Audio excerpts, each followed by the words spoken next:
Hola, ¿cómo están? En esta ocasión hablaremos de un tema supremamente especial, la adolescencia. La adolescencia es una etapa del desarrollo humano que se sitúa entre la niñez y la adultez, generalmente abarcado desde los 10 hasta los 19 años. Esta fase se caracteriza por cambios significativos a nivel físico, emocional y social y cognitivo. En esta oportunidad hablaremos de los cambios físicos que se experimentan en el adolescente. La pubertad es un proceso biológico que se refiere a la etapa de rápido crecimiento y maduración sexual, que pone fin a la infancia para dar lugar a una nueva persona que tiene el tamaño, la forma y la sexualidad de un adulto.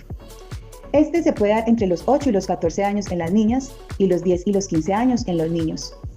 Este proceso puede variar considerablemente de una persona a otra. Esto debido a una combinación de factores biológicos, ambientales, sociales. También puede interferir la genética, el género, la nutrición, el estrés, factores psicológicos, actividad física y la salud en general. Estas variaciones son completamente normales. Cada niño tiene su propio ritmo y desarrollo. Este desarrollo físico termina 4 años después del primer signo, aunque algunos individuos siguen aumentando de estatura, de peso y musculatura hasta los 20 años de edad aproximadamente.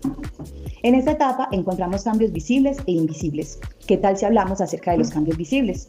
Los cambios visibles de las niñas comienzan con el desarrollo de las mamas, el vello púbico inicial, el estirón puberal, el ensanchamiento de las caderas, el primer periodo menstrual, llamado menarquía o menarca, el final del crecimiento del vello púbico y el final del desarrollo mamario.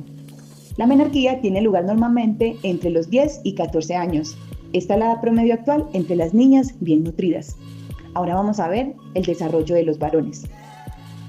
En los varones, la secuencia de cambios físicos visibles es el crecimiento de los testículos, el desarrollo inicial del vello púbico, el crecimiento del pene, la primera eyaculación del líquido seminal, llamado espermarquía, la aparición del vello facial, el estirón puberal, la transformación de la voz, haciéndose esta más grave o más ronca, y el crecimiento completo del vello púbico. La edad de la espermarquía se sitúa entre los 10 y los 16 años, siendo la edad media de aparición en torno a los 13 años, igual que la menarquía para las niñas. Estos ya descritos son los cambios visibles que se producen en la pubertad, pero todo este proceso inicia con un evento invisible, dado por un marcado aumento de las hormonas. Las hormonas son sustancias químicas del organismo que regulan el apetito, el sueño, los estados de ánimo, el estrés, el deseo sexual, el sistema inmunitario, la reproducción y muchas otras reacciones corporales. Por eso, vemos una fuerte alteración en todas estas reacciones en los adolescentes y es debido a la producción hormonal. Por eso vemos que los adolescentes son más dados a querer dormir, a estar malhumorados y también a tener cambios repentinos en su estado de ánimo. De esta manera podemos concluir que las hormonas no solo afectan al cerebro y al cuerpo, sino también a la conducta de los adolescentes. Un buen acompañamiento de padres, tutores y quienes rodean al adolescente pueden hacer esta diferencia en este camino no fácil de transitar. En otra ocasión nos veremos. Adiós. Hola, ¿cómo están? Bienvenidos a este episodio donde exploraremos lo fascinante del desarrollo humano. Mi nombre es Alexa María Ampudia Bautista, soy estudiante de Psicología en la UNAM y hoy hablaremos sobre el desarrollo cognitivo en la adolescencia. Una etapa de cambios profundos, donde el pensamiento comienza a transformarse y el cerebro se vuelve más complejo, pero también se vuelve más vulnerable. A ver, digamos qué pasa en el cerebro del adolescente. Según el enfoque del desarrollo cognitivo en la adolescencia emergente, lo que Jean Piaget denominó como el pensamiento operacional formal. A ver, esto significa que los jóvenes ahora pueden razonar de forma lógica, pensar en lo abstracto, hacer hipótesis, reflexionar sobre temas, hablar sobre filósofos, científicos, ¿cierto?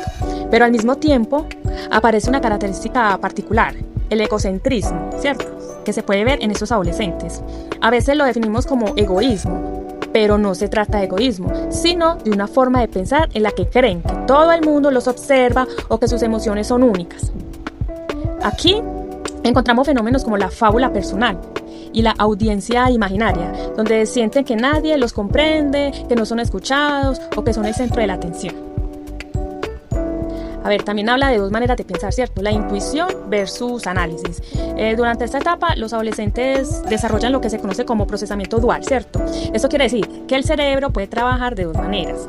Pensamiento intuitivo. A ver, ¿a qué nos referimos a intuitivo? Que es rápido, emocional, basado en experiencias previas, ¿cierto? Y el otro es el pensamiento analítico, lento, lógico y de más reflexión. A ver, lo interesante es que aunque el pensamiento lógico ya está presente, los adolescentes aún tienden a confiar más en su intuición. A ver, por ejemplo, ¿te ha pasado que un adolescente tome decisiones impulsivas, aunque sabe que no es lo mejor? Esto ocurre porque la corteza prefrontal, encargada del control y el juicio, todavía está en el desarrollo. Los autores que revisamos muestran cómo la educación y el contexto social pueden fortalecer o limitar ese desarrollo. Otro ejemplo, un ambiente educativo que no promueve el pensamiento crítico puede frenar el desarrollo del análisis. Además, si el entorno es hostil, inseguro, el cerebro de estos adolescentes tendrá como a priorizar respuestas emocionales o impulsivas. Yo tengo una reflexión personal y se las quiero compartir. Comprender el funcionamiento del pensamiento del adolescente nos permite acompañar esta etapa. ¿Cómo? Con empatía y con conciencia. Es como nuestro deber para estos chicos. Como futura psicóloga, creo que es esencial promover entornos donde el adolescente se sienta cómodo, se sienta seguro, tranquilo, para contar sus experiencias, para expresar sus emociones, sin sentirse herido, criticado o juzgado. Que se pueda equivocar, ¿cierto? ¿Para qué? Para luego reflexionar y crecer como un buen ser humano. Porque el cerebro está en construcción y cada experiencia puede ayudar a fortalecer su manera de pensar. Y bueno, esto es lo que yo pienso de este pequeño análisis. Espero les haya dejado algo positivo en sus vidas. Feliz tarde. Gracias. Hola, mi nombre es Sandra, soy estudiante de psicología y hoy les voy a hablar del desarrollo social en la etapa de la adolescencia. Vamos a empezar con la socialización primaria y socialización secundaria. La primaria es la que ocurre en la etapa de la infancia. Es el primer contacto con su entorno, o sea, con la familia y figuras cercanas a esta. La socialización primaria es muy importante en la etapa de la adolescencia, aunque en la adolescencia ya le da paso a la socialización secundaria. Esta es donde empieza a interactuar con el mundo externo, o sea, con el mundo de afuera. Ejemplo, compañeros de colegio, de trabajo, universidad. En la etapa de la adolescencia también se define su identidad. Vamos a hablar de su identidad religiosa. Es muy normal que los adolescentes se pregunten, se planteen cuestionarios sobre su espiritualidad, bien sea que desean seguir en la misma doctrina que les han inculcado sus padres desde niños o cambiar de esta. Por ejemplo, el adolescente que le han inculcado que siempre han sido católicos, él desea practicar el cristianismo y toma la decisión y la empieza a practicar ampliamente. O muchos de ellos deciden no creer en Dios y empiezan a practicar el ateísmo. También vamos a hablar de la identidad vocacional. En esta etapa, el adolescente ya se inclina por la carrera que desea estudiar y la profesión que desea ejercer. Es muy normal que un chico que desee ser ingeniero empiece a inscribirse en talleres de matemáticas, en seminarios. También está la identidad sexual. En esta etapa se define su orientación sexual, si son heterosexuales, homosexuales o se declaran personas no binarias, las cuales no se sienten a gusto con sus nombres. Ejemplo, si se llama Juan, decide que no se siente bien llamándose Juan, entonces se coloca María y así de esta manera se declaran no binarios. También ellos están muy pendientes del desarrollo de su cuerpo, si es normal cómo se está desarrollando, si se están creciendo como debe ser. Se comparan sus partes íntimas, como las niñas, los senos, se los comparan con otras chicas de su misma edad y los niños se comparan el pene con otros chicos de su misma edad. En las relaciones con los padres, en la etapa de la adolescencia, siempre se generan conflictos.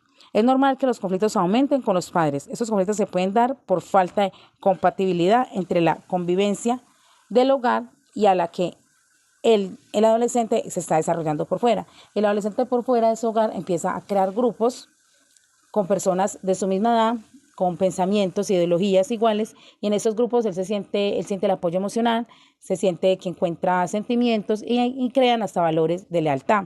Para los padres ven estos grupos como una amenaza, ya que los padres sienten que en estos grupos pueden generar ciertos conflictos como el consumo de droga, el consumo del alcohol, un bajo rendimiento académico. Entonces el conflicto se genera cuando el chico siempre quiere estar compartiendo con su grupo porque es de su misma edad, porque es donde lo entienden, donde se siente comprendido, donde se siente aceptado, y el padre se lo quiere impedir por temor a que su hijo caiga en cosas que no debería caer. También cabe aclarar que los jóvenes o los adolescentes que tienen una buena convivencia con sus padres siempre tienen un buen rendimiento académico y son tendientes a, cuando sean adultos, tener una buena relación social. Bueno, esto ha sido por hoy. Espero que les haya quedado muy claro. Que tengan una feliz noche.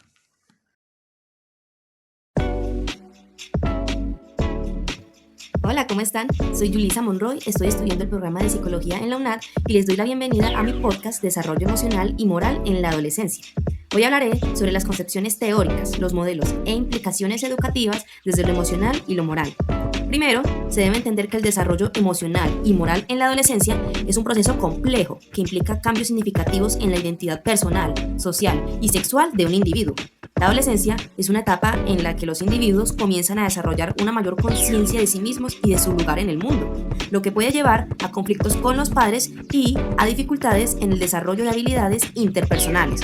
Ahora, en términos de identidad sexual, los adolescentes comienzan a desarrollar una conciencia de su género y de las expectativas de comportamiento asociados a este, llevándolos a un aumento de la autoestima y a la adquisición de una identidad personal más fuerte. En el libro de Nelly Pérez 2012, Psicología del Desarrollo Humano, del nacimiento a la vejez, podemos encontrar una visión más extensa sobre las características de este desarrollo, informándonos que los adolescentes aprenden los valores, normas, creencias y patrones de comportamiento de su grupo social, lo que puede generar un impacto tanto positivo como negativo en su bienestar general. De acuerdo al desarrollo emocional, se destacan varias teorías, como el conductismo y la teoría del aprendizaje social, la teoría de la discrepancia cognitivo-evolutiva y el enfoque funcionalista. Las teorías sugieren que las respuestas emocionales de los adolescentes son influenciadas tanto por factores internos como externos. En cuanto al desarrollo moral, se destacan los modelos morales que los adolescentes pueden asumir, que están influenciados por la estructura social de la cultura dominante, la distribución del poder, la autoridad social y la participación social en la toma de decisiones. Podemos analizar teorías psicoanalíticas como la de Freud, que sugiere que los conflictos pueden tener raíces inconscientes que influyen en el desarrollo emocional y moral de cada individuo. Teorías del aprendizaje social como la de Albert Bandura, que sostiene que las personas aprenden nuevas conductas e información observando a otros. También cabe mencionar teorías cognitivo-evolutivas como la de Piaget, que sostienen que el desarrollo cognitivo es un proceso que ocurre a través de una serie de etapas que desarrollan un proceso de pensamiento y su capacidad para adquirir y usar el conocimiento aprendido. Y finalmente, pero no menos importante, teorías socioculturales como la del psicólogo ruso Lev Vygotsky, que sostiene que el desarrollo cognitivo y emocional de un individuo está profundamente influenciado por su entorno social y cultural. Con todo lo anterior, podemos concluir que el desarrollo emocional y moral en la adolescencia es un proceso complejo y multifacético que implica cambios significativos en la identidad personal, social y sexual del individuo. Este desarrollo es influenciado por una variedad de factores, incluyendo la interacción con los padres y la sociedad en general. Las teorías psicoanalíticas de los diferentes autores mencionados nos proporcionan marcos útiles que destacan diferentes aspectos del desarrollo emocional y moral para entender el proceso de desarrollo que los adolescentes atraviesan durante esta etapa crítica de sus vidas, ya que, sin duda alguna, abordar correctamente este periodo en una persona es crucial para apoyarla a entender su realidad y conseguir un impacto bueno o significativo en el bienestar de esta y, por ende, en la sociedad como tal. Hasta aquí llega el podcast de hoy. Muchas gracias por escucharme. Espero que les haya gustado y que se hayan logrado informar un poco más sobre los factores que intervienen en el desarrollo emocional y moral de los adolescentes. Hasta la próxima.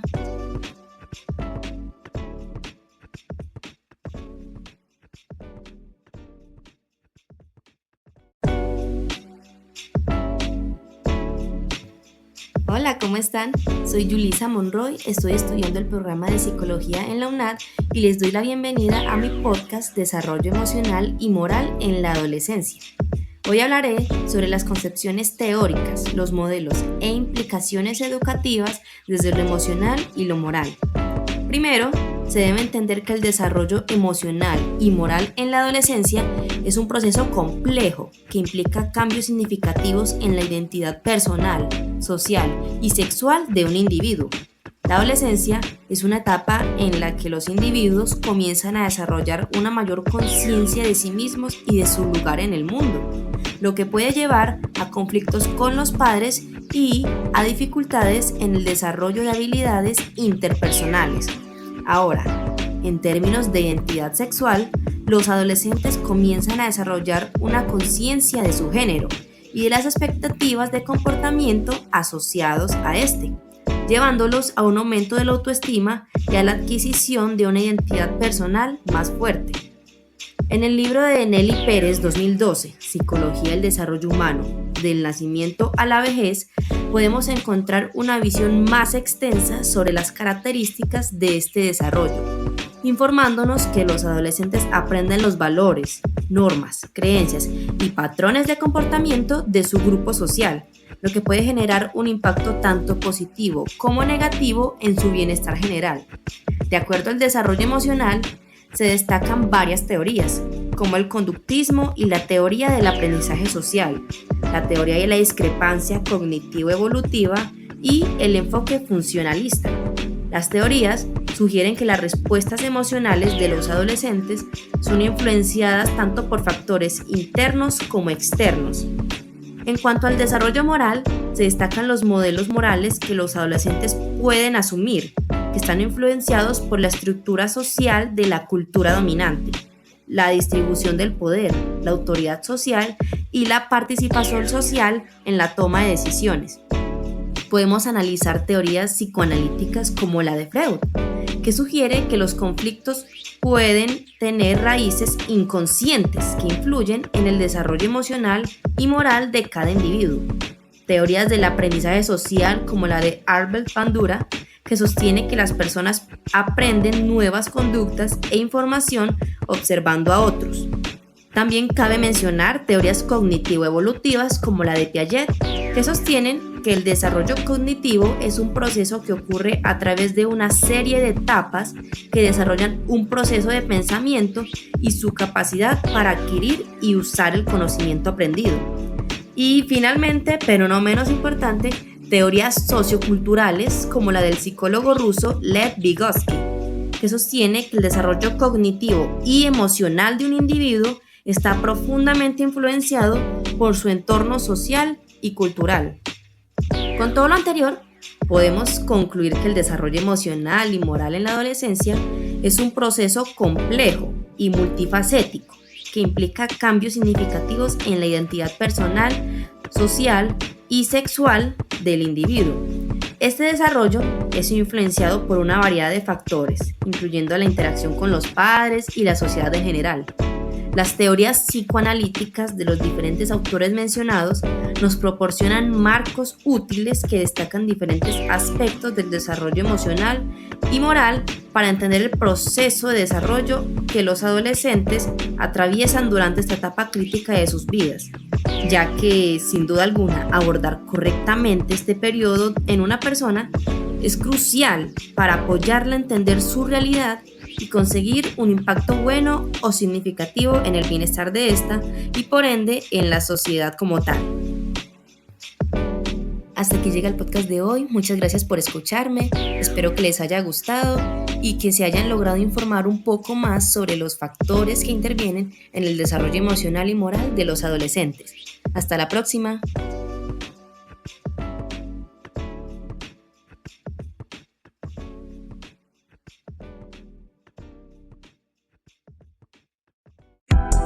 Hola, buenas noches, parceros y parceras.